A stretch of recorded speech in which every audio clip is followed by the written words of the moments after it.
আজই ডাউনলোড করুন আর এনজয় করুন আপনার পছন্দের শো। তার মানে ছোট সাহেবের আশীর্বাদ না পাওয়া অব্দি এই আরতি, পূজা, এমনকি পরিক্রমা সবই বৃথা। ব্রত পালন করা হয়তো আমার কপালে নেই।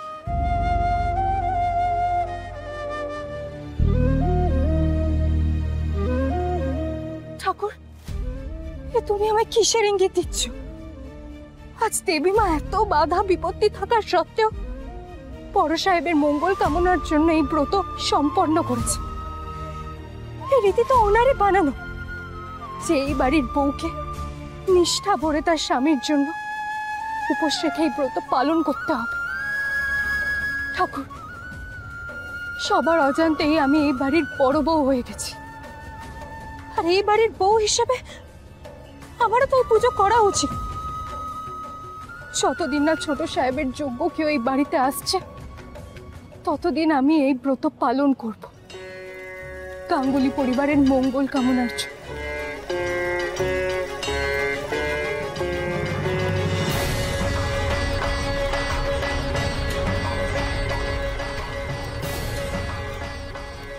কিন্তু আমায় যদি কেউ দেখে ফেলে তাহলে তো কেলেঙ্কারি হয়ে যাবে। আমি তখন তাকে কি উত্তর দেব?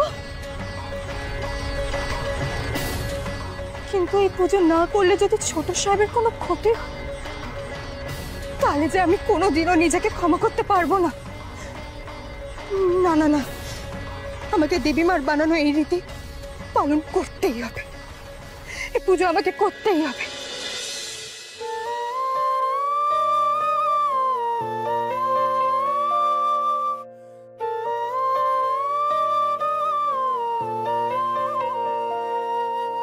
স্বপ্ন স্বপ্ন চোখে রূপ কথা নেমে আসে, সন্ধে তারার মতো একা জলে আকাশে।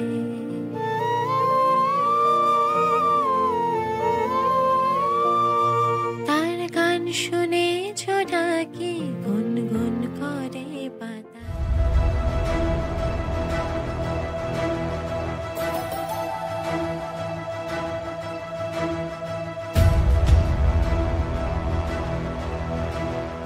কুসুম তো জানে এই পুজো শুধুমাত্র বিবাহিত মহিলারা তার স্বামীর মঙ্গলের জন্যই করতে পারে। তাহলে কুসুম এই পুজো কার জন্য করছে, আর কেনই বা করছে?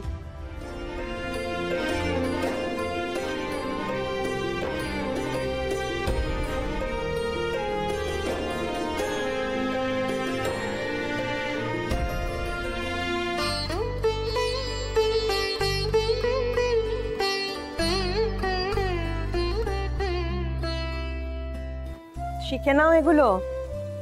সামনের বছর থেকে এই সমস্ত রীতি নিয়ম কিন্তু পালন করতে হবে তোমাকেও। আর যতক্ষণ না অবধি স্বামীর আশীর্বাদ পাওয়া যায়, ততক্ষণ অবধি এই উপোস সম্পূর্ণ হয় না।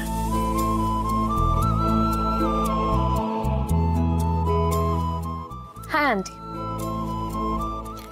দেখি আজ